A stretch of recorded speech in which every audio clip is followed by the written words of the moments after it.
these days, this word is becoming so famous, nonchalant. Yeah, nonchalant. Being nonchalant is cool. Yeah. Yeah, it's cool. In particular places, Yeah. in a particular situation, being nonchalant I use that word good. a lot. Yeah. So when Thanks. Oops. so when you are in a business meeting, when you are in an environment where you are emotionally attacked, Yeah. when you are in an uncomfortable, where you have to take your stand, Yeah. there you can be nonchalant. But what's the point of being nonchalant all the time when you have to laugh? Yeah.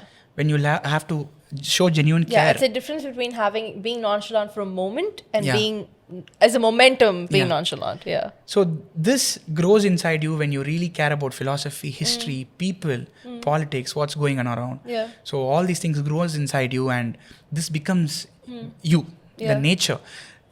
There's always this kind of confidence where you use the confidence, to attend a business meeting, to attend an interview. You have to be confident to perform something on a stage or something. You have to be confident. That confident, can be faked, can be learnt, can be just, I have to be, For chin the up, moment, Amma. shake hands firmly, look straight, all those things. All those things, there are many people to teach. But this confidence I'm talking about is basically the confidence you have inside you. That's how we met, right? Yeah. You started the conversation like that. So this happened because we met and you found me confident. Yeah. When you just being introduced to a new friend. Yeah. So this kind of confidence among people, it comes when you really develop all these thoughts Characters, and characters inside you. Very interesting. I'm going to ask you a very, cool question. So, if you had to pick a memory, a core memory from your past that kind of you felt like shaped you, right? What would that be, if you could share? There are a lot of such memories. If there's like one that, that kind of comes to your mind. Like for me, if I had to share, like it's when my mom basically, my younger sister and I got our report card, and my mom basically saw both our report cards, and she went outside the car to go get ice cream. My mom had this rule saying, report card vanda, you get ice cream, regardless of how badly or goodly you've done. Arya steps out of the car and my mom blasts me. She's like, what kind of marks are these? Am I earning this hard for you to be making this badly? And full blown, like, parental. And I'm just feeling awful. Arya enters the car and my mom goes, chalo, it's okay, ma. Arthavati nalla panna, seriya? And I was in shock. I was like, wait, why did I get yelled at? Why didn't she get yelled at? That's my biggest, and I think my mom saw that question coming. So the core memory was, she made Arya get out and go get another scoop. I'm like, what? She deserves another scoop? Like, really? So she gets out and my mom looks at me and says, I said, that's unfair. I'm full-blown lawyering at that moment. Like, so unfair. Like, where is justice? Like, India wants to know and all of that. How old were you? 8th standard. Okay. Big mouth, I know. But literally mom looked at me and said one thing. She said, she put her hands in front of me and she's like, all my 5 fingers are not the same. If I tell you, this is very stupid of you, you are such a person who will be like, I'll prove you wrong. I'll prove you that I'm not stupid. If I tell her that, right, her character is such that she will probably feel like, oh, if mom believes this, then maybe that is true. I know my daughters, you don't have to teach me. And that became such a core memory for me to understand that people are different. The way they react are different. And my mom kind of knew early on in my life that I would react that way. She would react differently. So fast forward to 12th standard, I wrote my economics paper and the answer in my mind was B. So I wrote B. Apparently it was 76. So I walked out of that paper and I went straight to my mom. I put my paper on her table and I said, fail ஆவனாலாம் தெரியாது, எனக்கு வீட்டை விட்டு ஓடி போகிறதுக்குலாம் தைரியம் கிடையாது. I don't, I love myself too much to take to self-harm and all of that. None of that is happening. I'm going to go sleep. When the marks come, we'll discuss it. Because I knew that she knew I could handle it versus the fear of what if I fail. Fail ana paathukalam. That's kind of the idea. So that's a core memory of mine. What would you say is a core memory of yours? So, as you said, that's a beautiful, a memory of yours. Yeah. To say that's a very nice thing of your mom also to know her daughters well.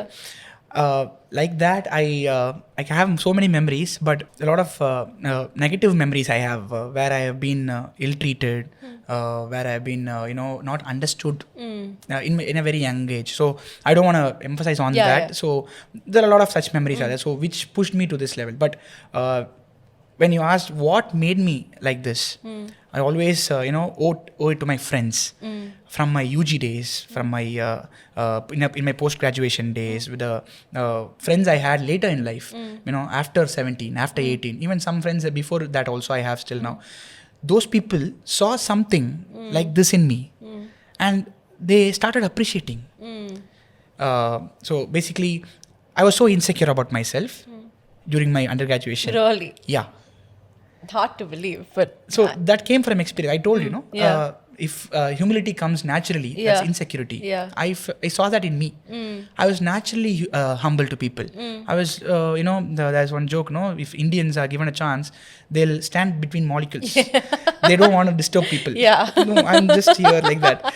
Yeah. Like, I used to behave like that. I won't disturb anybody like that. From there,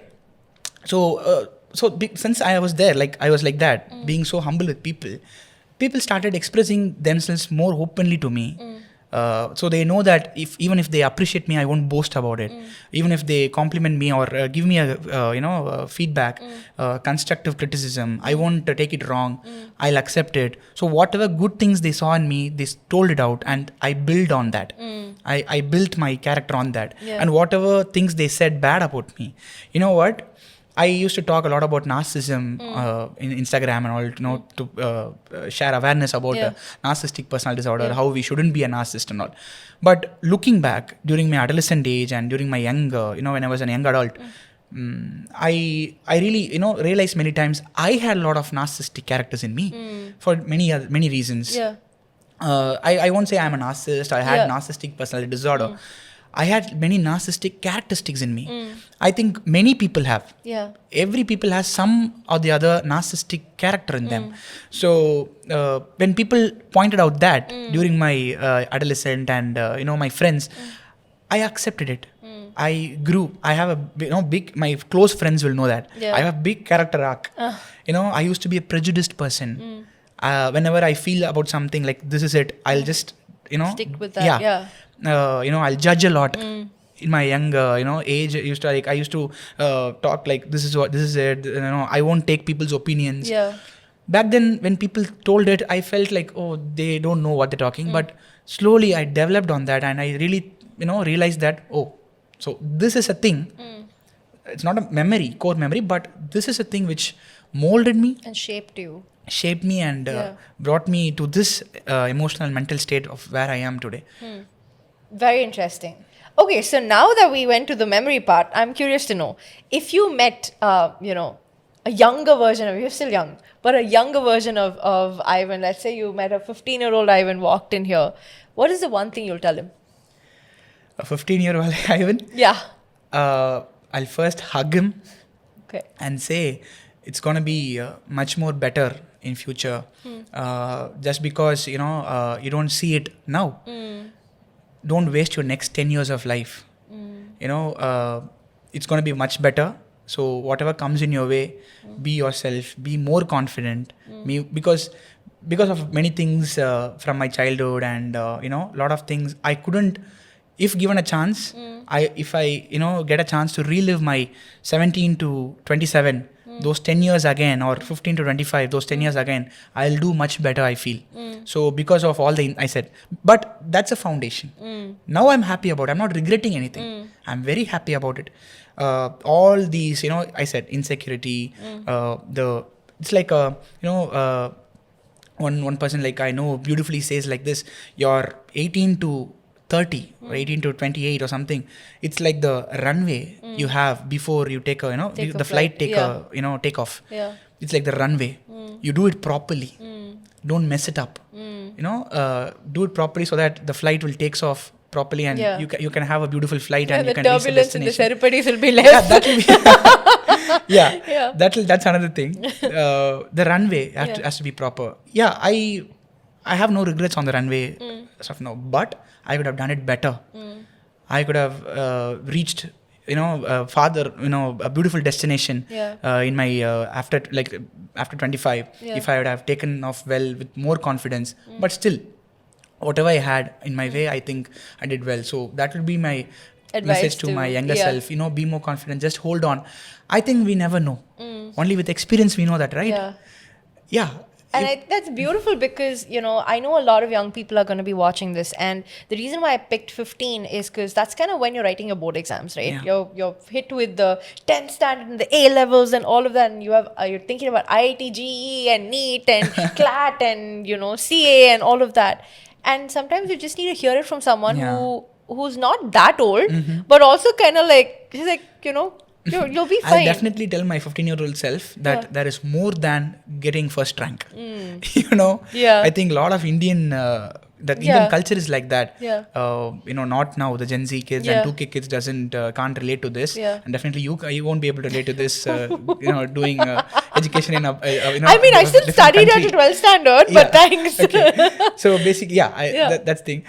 Here, people, the parents generally, they raise their kids telling that you have to score well, you have to be overachievers, you have to, it's a prestige issue in front of relatives. And it's a very interesting thing that you bring up. And because you brought it up, I want to ask you, there are parents as well who are, kids don't come with a manual.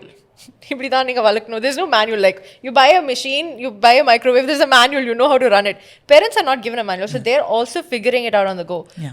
If you had to meet parents, like you do on a regular basis, you're dealing with tiny tots and parents coming there with fear, and also they have no idea what is going to happen, right? What is the one thing you would tell a 15-year-old's parent, right? What would you tell them? And this is a very risky question to ask because you're not married, you don't have kids. That's what. Right? Like imagine how are you going to tell a 15-year-old parent how to parent their child? But not from a parental advice perspective, just from a young person looking at, a person trying to raise another young person. What would you say? As you said, I'm not a parent yet for even a few months year old baby. For a 15-year-old kid, I think they know better than me. But I can, with the knowledge I have, with the exposure I have, with the thoughts, the characteristics, I have paved all the way. I can tell, this has been told by many people generally. Always know that that child of yours is another human being, just came into this world through you. Just because they are born to you, they are not obliged to do anything for you. Whatever they do for you should come out of love. And whatever you do to them should come out of love. If we do, there is this factor. I can't just say everybody, remove the fact that there is some obligations financially, there is some obligations, regarding respect. You have to show your parents respect. All those things. I'm not talking about. There is a big factor of our country. We are a developing country. We are not free 100 years ago. Our culture was different. Yeah. Our parents, their parents were under British people's rule and they were not earning well. For example, my father built his empire on his own. He was not born with a silver spoon. So we have to take this factor into consideration also. For many parents who were raised in a very financially backward background, for them, putting food on the table itself is a big thing they are doing for the kid. Yeah. Their parents couldn't do that to them. Buying a house, giving materialistic things, basic things for their kid itself is a big thing for them. And those parents won't be emotionally available. It's a very sad thing to say. They have to learn about those things. Yeah. But as children, we also have to understand that this is a factor. And we can't just judge them and blame them for everything because their mind works in a different way. That I'm telling to children. Yeah. But more importantly, children, we have to learn about fathers, the parents, mothers. Yeah. More importantly, adults, parents, you learn this, no? Yeah. Putting food on the table, buying something, providing your children with education, hardworking. That's one thing. That's very important and that needs to be applauded. And we salute you for that. Exactly. We're very grateful for that. At the same time, be emotionally available for them. They are different human beings. They are not with you 24/7. They are meeting hundreds of people every day in school. They are learning. They'll they'll absorb other people's characters in them. They'll absorb interests which you would have never thought about. Yeah. Their interest and your interest would definitely vary drastically. You have to accept that. Just because you are not into sports, if your son wants to go into sports, you shouldn't tell them that everything won't be happening because out of your wish. Yeah. I want you to be like this, be like this. If your son is or daughter is planning to do this, mom, I want to do this, dad, I want to do this, accept it that way. Don't judge them too quickly. Yeah. Don't always think that they'll go wrong. Give You them the be chance there to for them. flourish, yeah. Many parents are doing this till their sons or daughters were after 25 also. After getting married also. Yeah. Even though being a young guy, I'm, Yes, he is. yeah, I'm telling this. After marriage also, I'm seeing parents controlling their children. Groom's parents or bride's parents, they're controlling. No. From where this Came from. thought came from, Yeah. why are you like this? How are you controlling those people? They are your children. They are my children till they die. Yes, but they are different human beings. So I think this generation, the millennials who are parents now, Yeah. they know this better. Yeah. All the boomers. This is not a bad word. This is Yeah. a generation. Yes, There's a generation yes, called boomers. yes. So all this Instagram and Yeah. all this trending boomer நாலே Yeah, வந்து ஆமா. வயசானவங்க அவங்க வந்து பேசுறத வச்சு boomer. No, boomer is not person, not category who speaks backward thing. Yeah. They are born, I think, from 1960s Yeah. to 75, Yeah. something like that. Not sure. So they are from a different culture and different backgrounds. So basically they feel that the children owe everything to them, not materialistic things. Of course we owe each other everything Yeah. in a family. Yeah. I'm not talking about materialistic things. Father's money is wife's money, mother's money, Yeah. and the son's Yeah. money is parents' money. Yeah. We owe everything to each other. That's the beauty of a family. Yeah. But I'm not talking about that. I'm talking about emotionally. Yeah. Don't try to control anybody. Let each other be themselves in a family and accept them. If someone in your family, your son, your 15-year-old son, your young son, daughter, presumptuously, evidently going in a wrong way, teach them. With a calm heart, with a good heart, good intention that you are going wrong. You know better, but still, this is your life. I'm just, as a father, as a mother, I have to tell you this. You take a call. Or if it's a very bad thing, be more strict also. Don't do this. I'm not allowing you to do this. If you want to do that, I'm not pleased with that. I'm not gonna, you will feel consequences in this relationship. Yeah. This is a very bad thing. As a father, I can't accept this. You be that. But always don't have them on the, cliffhanging where they'll say, no, my parents don't agree this, my parents don't understand this. This is a good thing, but still I can't convince my parents. Yeah. Those things shouldn't happen. Very interesting. That's a very interesting thought. Okay, so one other question then. Let's say you meet a 55-year-old Ivan who walks in, right? Okay. What would you tell him? Like, all like grey haired and, kind of like old. I don't know how old you look when you're 55. We'll see when we get there. I think really the better or appropriate answer for this is, if I'm meeting my 55-year-old self now here, I don't think I'll open my mouth first. I'll be more fascinated by what he has to tell me. Very smart, huh? 30 years from now. I would look at myself and you made it. You're alive, wonderful. Okay. So I'll be more concerned about what he has to tell me. Am I on the right path? When you were 29, like you are on the right path. Yeah. I'm proud of yourself. Like that, if he tells me, that will be great for me. Okay. I have nothing to tell with that person. Nice. Okay, one final question before we end. And this is something I like to ask all of my guests is, things aren't always rosy, right? Career, emotional, like somehow or the other, right? Either you have an emotional thing that's happening, or a familial thing, or a career thing, or friends, or life is just complicated. What is the one thing you hold on to that, will center you? Like for me, regardless of what happens in my life, the one thing, as much as I fight it, I roll about it, I cry about it, is my faith. And that's something I always go back to. And regardless of how angry I might be at the situation, I somehow get myself to that place where I'm like, okay, I believe in God, and I know God's going to get me through this. As much as I have no idea how this is going to happen. So that grounds me. Is there something like that centers you and pulls you in and says, yeah, the storm is raging above you, Ivan, you're probably drowning, but you're going to kind of make it out? Because the one thing I picked up is just how beautifully you said when you meet your 15-year-old self, you'd give him a hug first. It's going to be okay. You're going to be fine. You found the need to tell this person that it's going to be fine. So what is the one thing you would kind of like anchor and hold on to? Me as a person, answering this question short is impossible. So we need a separate podcast on this question alone. Okay. So because this is everything. What you ask now is everything. This is a fundamental thing, which holds all these, confidence we spoke about, the character we spoke about, the nature. This is where the core of like in a star, the core will be there. Yeah. No? That core is this. If I answer the same way as you, as like faith on God, it'll be very easy. Faith on God, everybody has. It doesn't end there. I am more of a spiritual person than a religious person.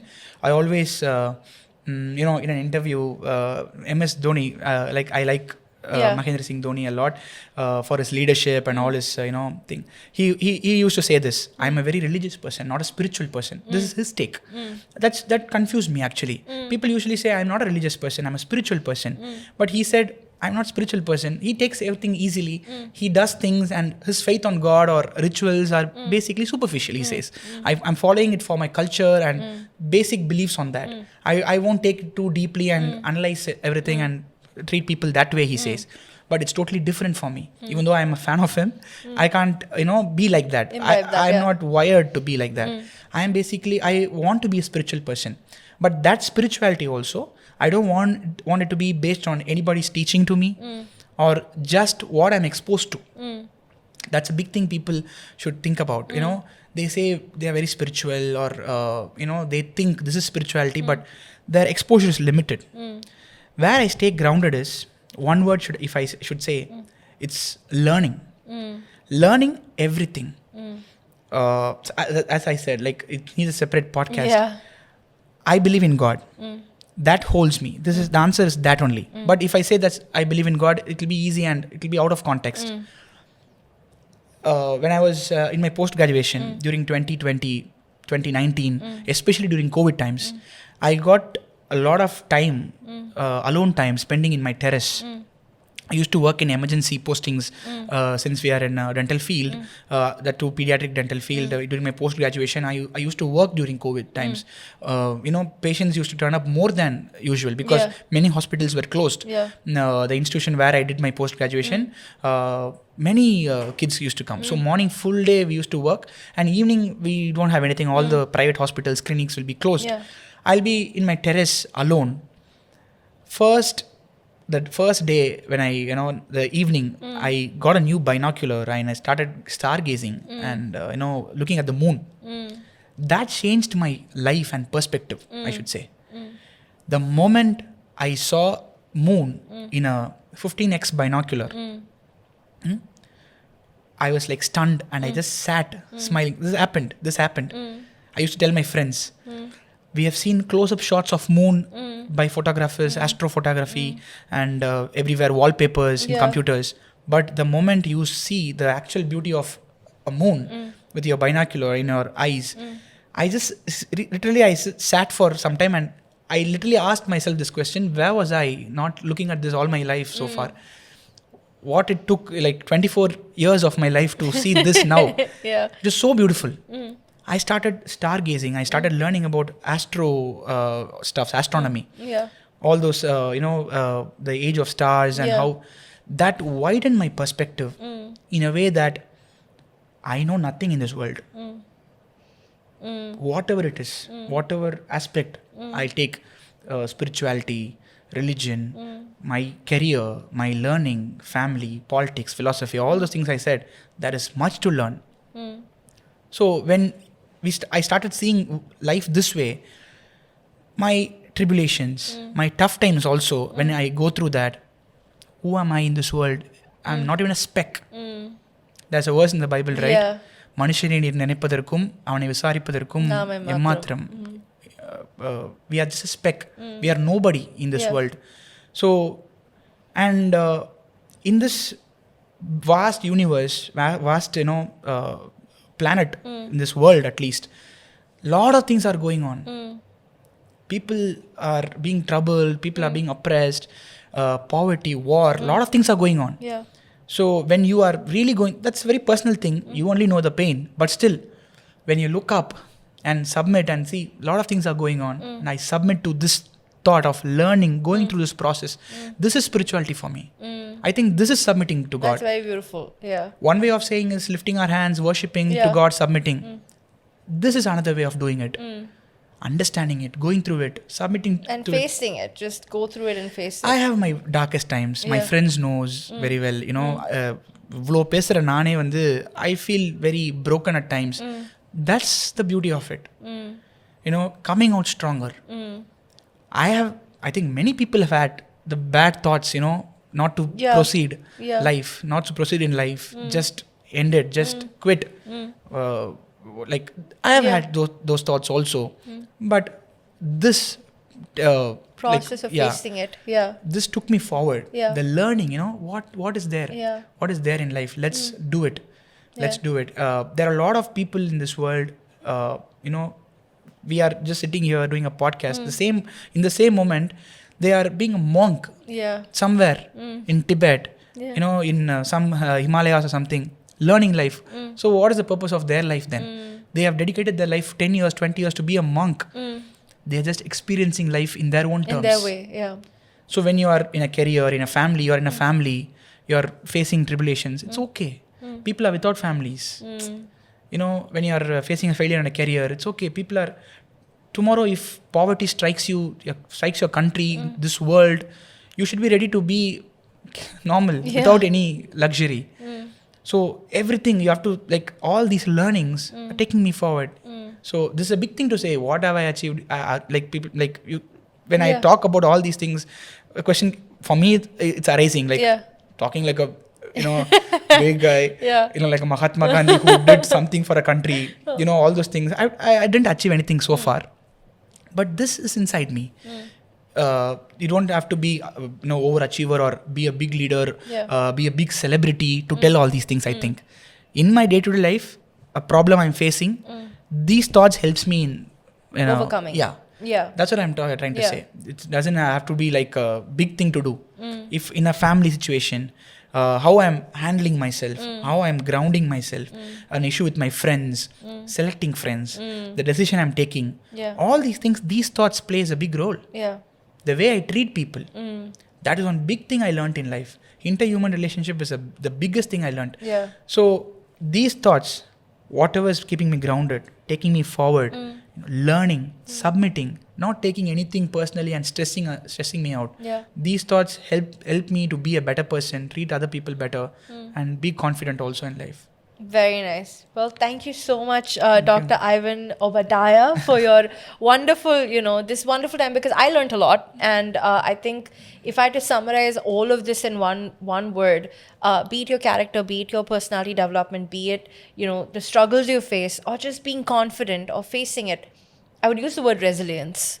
The one thing that we have to strive to build is resilience. No matter what happens, like, you get hit down, you get back up. As long as there's breath in your lungs, you figure a way to get back up. And I think, given your background and how you have come through, that's one thing I'm learning today, right? Like, resilience, get back up. Although if it's a math exam, I might want to sit there for quite some time before I get back up. But thank you so much for coming on this couch today and so much also, doing this episode. And we will see you again with another one from Arkstorie. All right. Bye.